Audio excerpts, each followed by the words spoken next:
Today you'll see two wonderful dresses. They are cut on the bias. They have special sewing techniques that are going to be different for you to see. Look at this drapey cowl neckline. So I'm excited to share. Hi sewing friends, my name's Karina from liftingpinsandneedles.com. Welcome to this channel that is all about sewing, limitless sewing. And the pattern I've made to share with you today has come from suggestions from many of you. A while back I shared with you a fabric haul that was mainly rayons, and at the end I had some that I didn't know what to make with them. There was a specific one there, a rayon twill that was black with white squares on it, and I mentioned I wanted a pattern that was on the bias, and many of you suggested this pattern.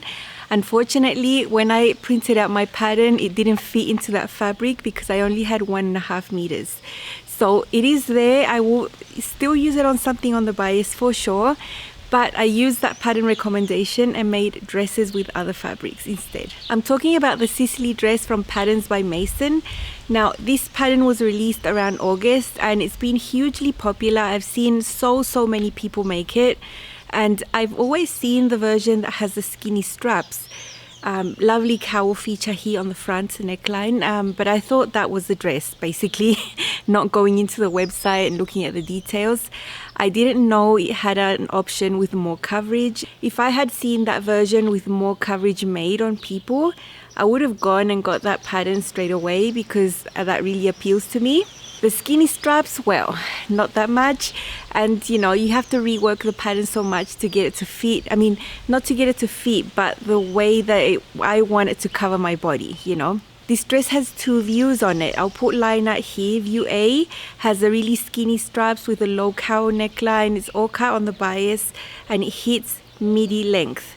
View B is shorter, above the knee, and it's got a normal armhole, like normal neckline, no tiny straps, good cover for your bra.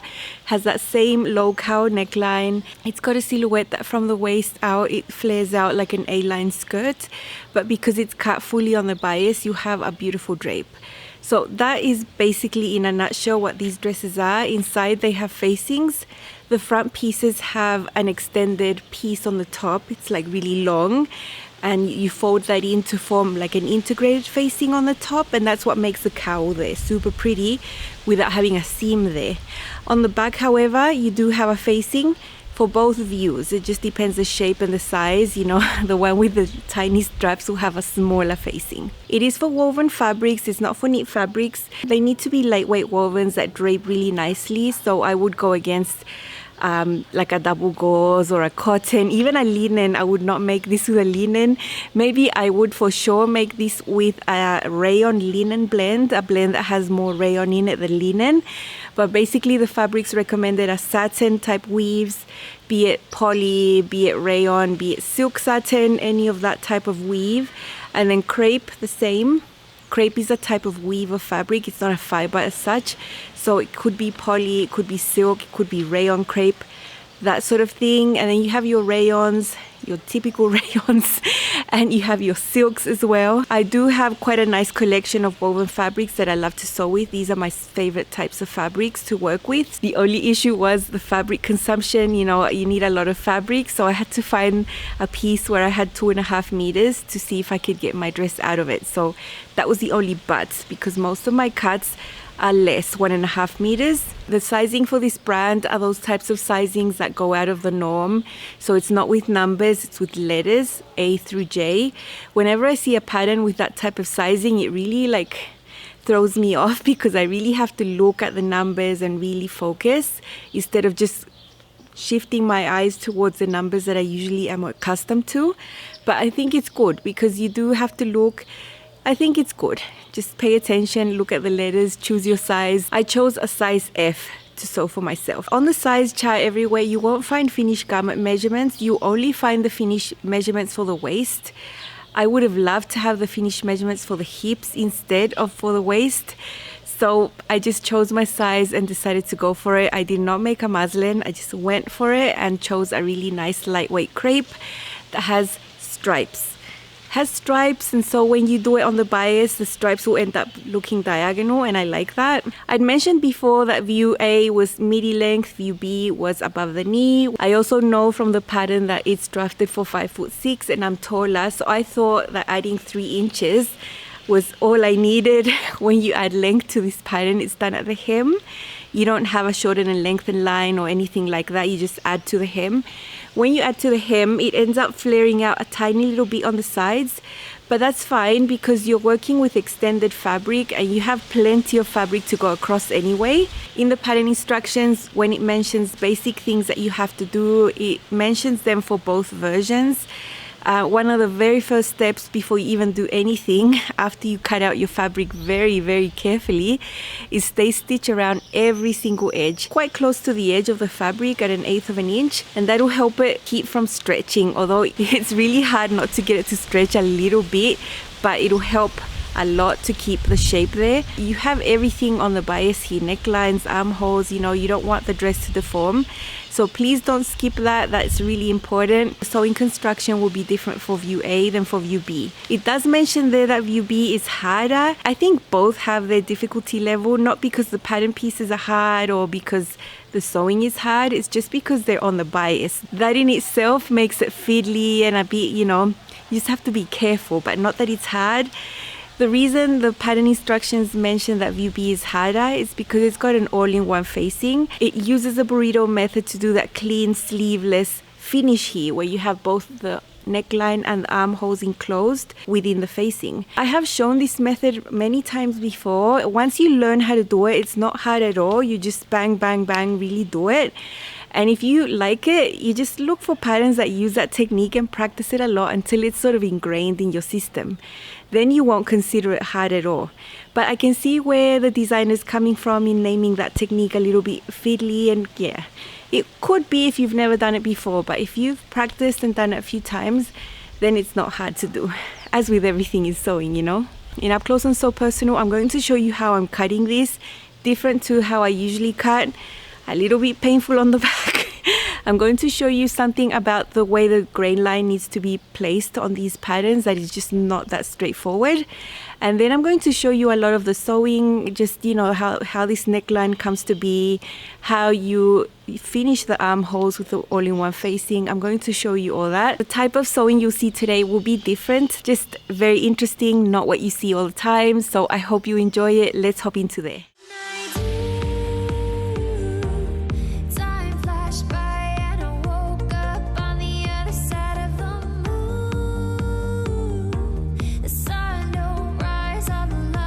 I've had to use the floor of the family room. It's not a huge area, but bigger than my sewing room, and extend my whole fabric. I've placed the selvages along the edges of the tiles right there.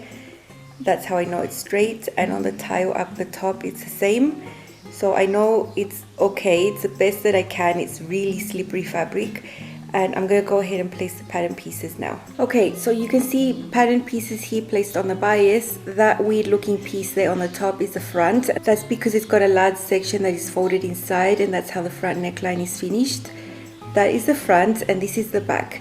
Now you can see the direction on which I've placed these. I've marked my grain line with a green marker just on top of the marks already on the pattern.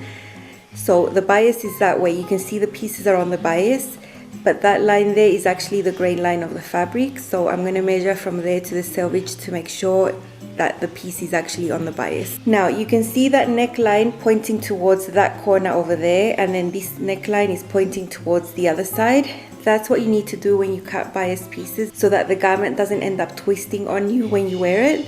So what you don't want to do is take this, for example, and put it like that. So it would still be on the bias, but you see they're both going the same way. That's going to make your garment twist if you wear it. So that's why I've got it like that. There is a little facing piece up there that is for the back. These types of designs take up a lot of fabric. I'm going to try and place it a bit better. This is view B, the one that doesn't have the little tiny straps on the shoulders, and it's a shorter dress. First tip is to stay stitch every single seam. I'm doing shoulder seams, armholes, side seams, except for the hems. I make sure to always hold the fabric in my hands. I'm not letting it hang off the table so it doesn't stretch more than it wants to because it's on the bias. Now I am serging the ends of these integrated facings, the one that's on the front.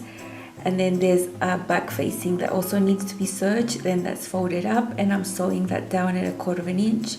That will make the bottoms of these facings nice and neat. And I'm using my 1/4 inch press foot because it always helps me with precision. So that step here you're seeing is on the front pattern piece, which is a large piece. That's done there.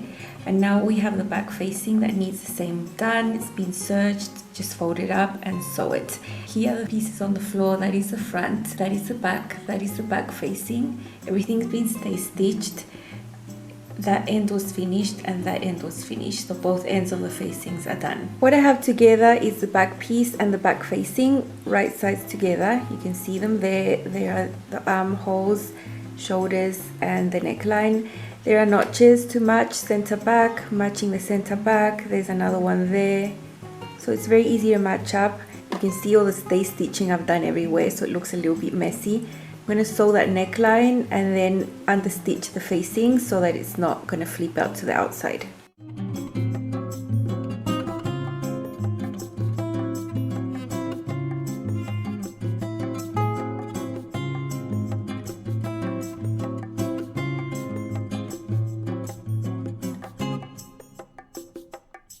After snipping, I'm going to open this up. This is the facing here, it's the shoulder side, and the seam allowance has to be facing that way.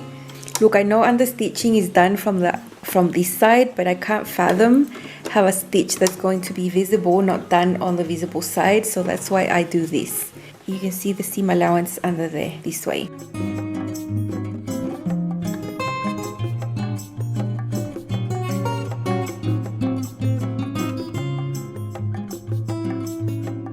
This is the back, and that's where the facing was just sewn and understitched, and so you see it forms this little shape there, like a little triangle. And this is the exact same shape that the front has, only that the front has an integrated facing on the front, so you didn't need to sew it on, but you will find this little shape there. This is what you need to put their right sides together. Try to match those little triangles up and then sew them like that, pivoting, and then like that on both sides. Super fiddly to match these up. They do need to match. These are shoulder seams actually. This is the back, that's why you can see that seam where the facing was sewn on and understitched. But the front doesn't have that seam because it's all one piece. They do need to match, and I've got a pin there exactly where I want to pivot, right on that seam line there. And this is sewn at 3/8 seam allowance, and then the same thing is done on the other side.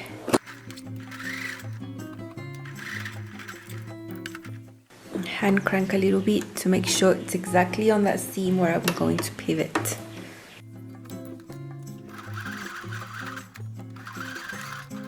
Here we see the pivot there. It's matching that seam there, and I'm going to snip into this corner just like that, and it will just help me press this open. So I'm just going to press these shoulder seams towards the back, so pointing towards this area where there's a facing. And same on this other side, I already snipped it also. So I'll press these seams like that. I think snipping helps because it opens this up inside. Got all my dress on the table bunched up there so it doesn't hang. That's what I've been doing the whole time I'm sewing. But now the neckline actually looks like something. This is the front. This is what's going to give it that cowl neckline look. The front facing that was just folded in, you know, there's no seam there. And the shoulder seams have been attached. So this was that little weird triangle seam that I've just done, snipped, pressed both seams to the back, and now they're one on top of each other in there. Now we have these armholes that are sort of raw. Now we need to do that burrito method that I've shown before with other dresses. That's going to enclose these armholes. The side seams will be done later with a French seam. Open up the dress like that. So you have one armhole there, one armhole over there, necklines in there. Open this up like this and wrap around the whole thing around it. So you have all the rest of the dress inside that armhole. And now we're just going to pin and sew that armhole. There's a little notch to match there and a little notch to match on the other side, so it's going to be easy to put this together. On the back you'll have double notches on both sides, just match them up. This is why stay stitching is super important. All these pieces are cut on the bias. If you don't stay stitch anything, everything will be super deformed and nothing's going to match. So I've got the whole armhole pinned, and I'll just sew this at 3/8 seam allowance.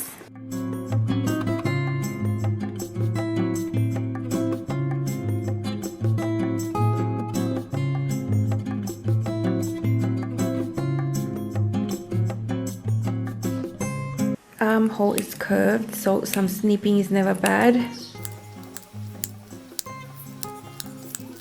Okay, and now you can pull this out through here.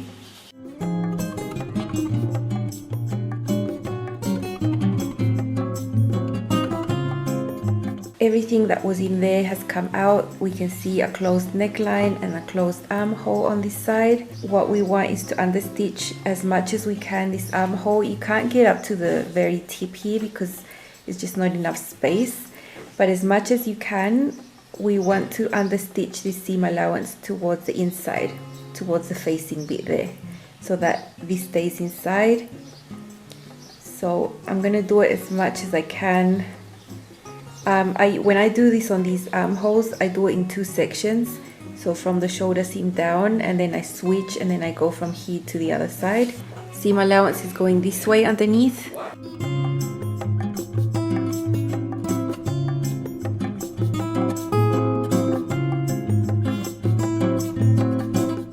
You can see on the top there's a shoulder seam. I was able to start understitching about 5/8 of an inch below that. I just don't have the access. So now I'm going to do this on the other side. When I do this, now I have a whole dress here and I have the facing here.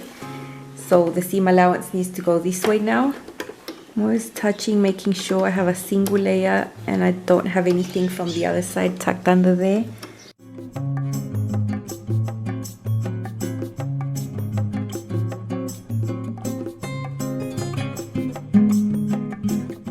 Okay, this is the inside of the dress. There's the facing, and you can see the neckline has understitching in here, and on the armhole you have understitching in there too. That's to hold the facing inside. And then on the right side you're going to have a clean look that won't have facing visible like that because of the understitching. So one armhole is done. I'll just take this to the table and show you how to burrito the other side. Okay, I have the dress extended again. This is the armhole that we've just sewn, understitched everything, so that armhole is closed. We still have this open one, so we do the exact same thing. We open it, and then we just bring everything inside, bring this to the other side, catch it over here, you have the whole dress in there, and then just match up these armholes there, match it up, pin it all the way, sew, and do the exact same thing that we've just done with the other armhole.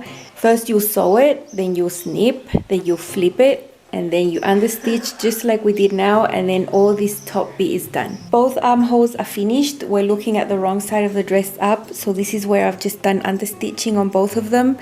There is a small section here on the shoulder seams where I don't have access, so that's not understitched. Now the pattern has you now get these side seams and sew from the very top of these facings all the way down. French seams. For the French seams on the side seams, I've got wrong sides together and I've sewn at 1/4 of an inch seam allowance. You see another stitch there because of the stay stitching I did at the very beginning. Then I trimmed off to leave it around 1/8, very small, and then put it right sides together, and I am sewing again at 1/4 of an inch seam allowance. I do use my 1/4 inch foot because it does help a lot. And then you have really neat French seams. This includes the side seams and the facing. As you can see, that will be folded to the inside and the seams pressed towards the back, and very neat finish. I have both dresses hanging there. Hems are raw and I'll leave them there for over 24 hours for the hem to drop. So tomorrow at the same time, a little bit later, I'll try them on and see if they're all wonky and try to level them. But I won't hem them straight away. So with the first dress, I thought 3 inches was all good. When I tried it on for the first time, I realized, oh, I needed like an extra 1.5 inches. So this dress turned out a bit short, but it's still nice. I'm still going to wear it. This is my crepe version. You can see that the stripes are going diagonally there. This is a lovely cowl neckline. You can see the facing is just sort of folded inside. You know, there's no seam there. Whereas on the back, there was a seam that's been understitched. The facing all in there and all this enclosed, and you have understitching there. So it keeps the facing nicely tucked inside. At first, I was very tempted, I might confess, to just sew and serge the side seams, not do French seams. But then I changed my mind and I did the French seams anyway. So I assume that the side seams use a 1/2 inch seam allowance, and that is different to all the other seams that were 3/8, because for the French seams it tells you to sew at 1/4 inch and then trim and then 1/4 inch again, and 1/4 plus 1/4 is half. So I assume that, although I didn't see it stated in the pattern that the side seams used 1/2 inch seam allowance, I suppose it does. So you can see the facing on the front there, and at the back you have it there, and they have been serged and folded up, so they just hang in there. You could tuck these down on the side seams. I opted not to. I'd rather just leave them and just tuck them in and they don't bother me. So it's very neat inside with the French seams. Due to the shortness of this dress, I did a little hem, like it's really little, and I serged it, folded it up and hand hemmed. I really did not want to put the machine through this. I don't have any visible top stitching on this dress. All the stitching, the understitching is inside, so keeping it consistent to my view that if I don't have top stitching anyway, I'm not going to do the hem by machine. I did not even try to match the side seams in any way, shape or form. Just the way the pattern was cut with the direction of the grain lines in different ways meant that it was just, yeah. I didn't even want to go there. I thought if I take one pattern piece and try to place it on another to try and match them up, I'm going to stretch out my pattern pieces and just deform them. So I don't really care. I don't have matching side seams, and that's okay with me. You're going to see it's pretty short, even for my standards. UB of the Sicily dress, the one with normal armholes and everything, not with the straps. Lovely cowl neckline. It turned out a little bit too short than what I'd wanted, and I'll tell you more about that. But overall, I love the diagonal sort of effect here of the stripy fabric. I really wanted that. The length turned out quite short for me, even though I had added 3 inches to the hem already. So I can imagine if I hadn't of, I would have a very, very short dress, and yeah, I can't wear that. But I think this is acceptable. It's as short as I could go with the 3 extra inches, so I was really, really careful to keep that in mind when I cut my second version. I have non-matching sides, but I'm okay with that. Pattern piece does have shape, so it does go in at the waist. With bias cut dresses, I think I always get this excess here. It's always happened to me in the past, so I was expecting that sort of excess to be there. You can do darts on bias, but I'd rather just leave it because it's really fiddly. I really, really like this neckline, and I've been wanting to sew this type of woven neckline for myself for ages. Bias, it drapes beautifully. The facing, as you saw, is just folded in. The armholes are finished beautifully, as you saw, all very clean inside. They have good coverage here on the armhole. I think because I chose a fabric with stripes and they are going diagonally, you can see this more, and I really like that effect right there. I super like this, and for sure I want to make this dress into tops as well, in solids too.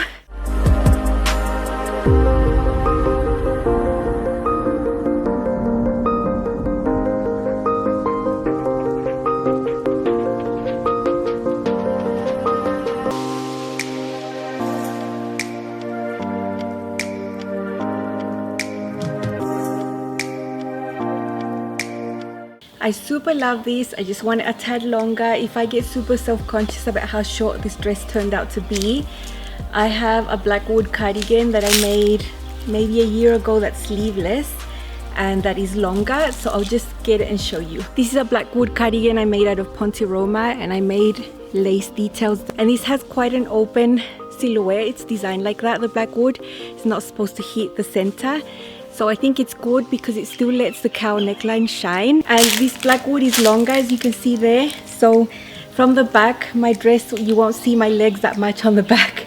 You can see them on the front, but that's fine. I think this covers up the fact it's a little bit short. I mean, it's fine for me. I'm always worried when I wear something too short, you know?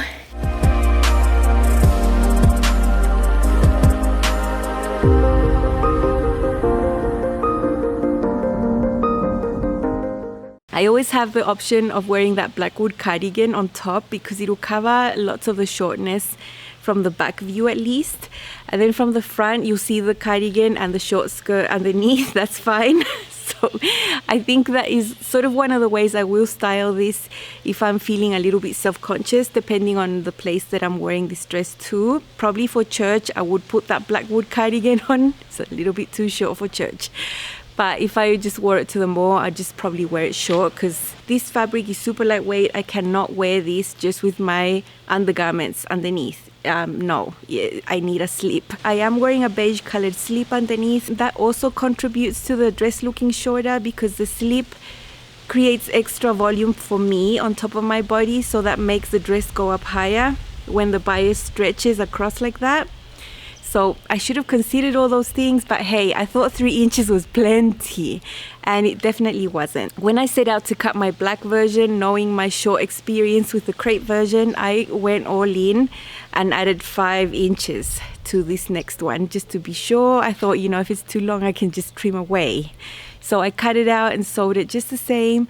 Look, I'm telling you, I'm sure it didn't take me more than an hour to sew, for sure, because I wasn't filming, I'd already filmed, and it was just go, go, go. So it was a very fast make for me, and I chose rayon twill, which is a nice drapey fabric, although it's not light, it's medium weight.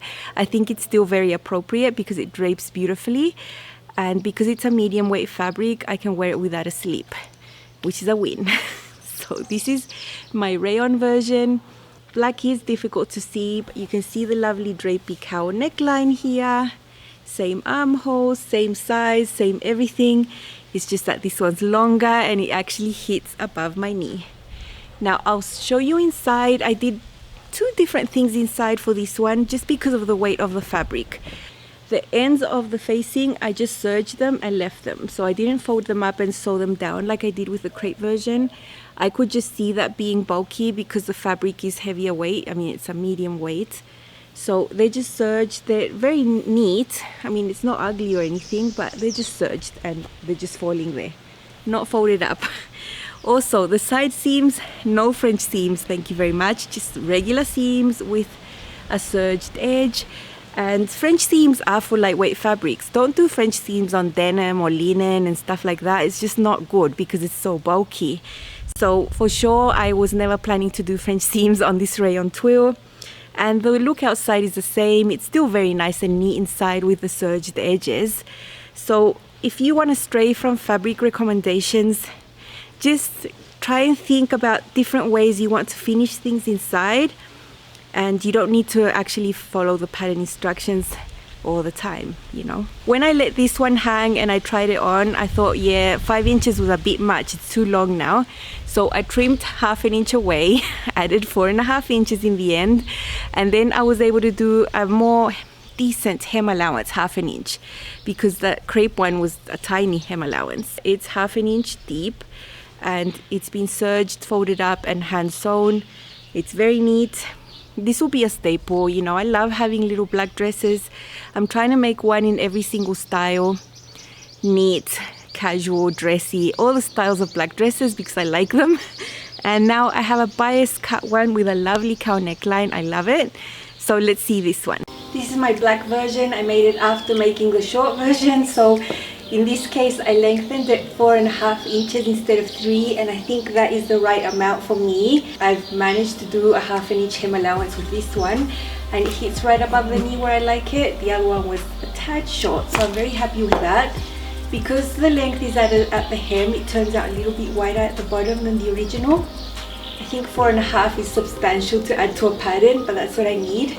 And this is rayon twill, so it hangs differently, it has beautiful drape, although it's a heavier fabric. I can wear it without a slip.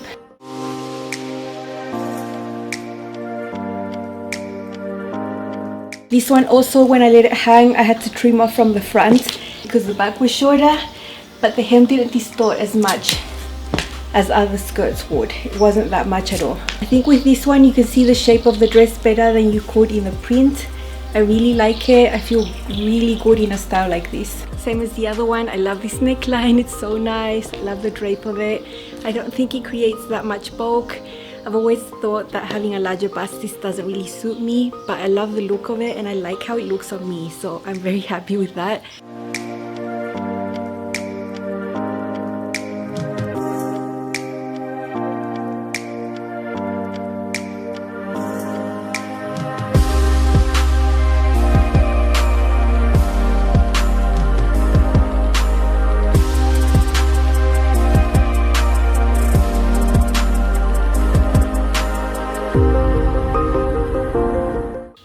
show you a winter look as well. Pair my Sicily with my new causeway bomber that I made in chiffon with black background. I think it goes perfect.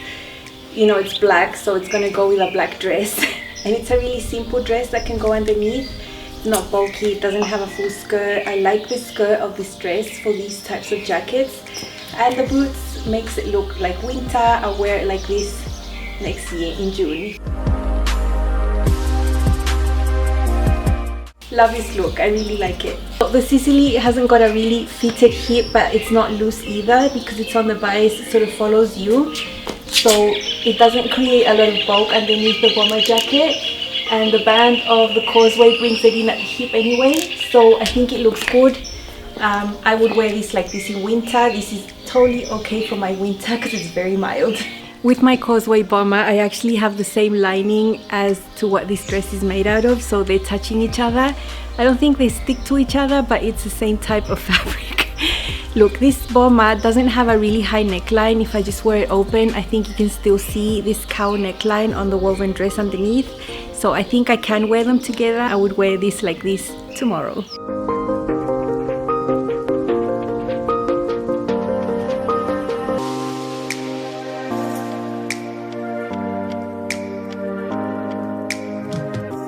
So I put on my causeway bomber jacket there on top because I always knew I wanted a black dress for that jacket. I do have other black dresses that are not the style for my bomber jacket, I found, just because of the style of the skirt or the type of fabric. This rayon twill does not shine, it's not transparent, it looks sort of more sporty even though the style isn't sporty with this thing. I thought it was a good match for my chiffon bomber jacket and I love that look with the boots.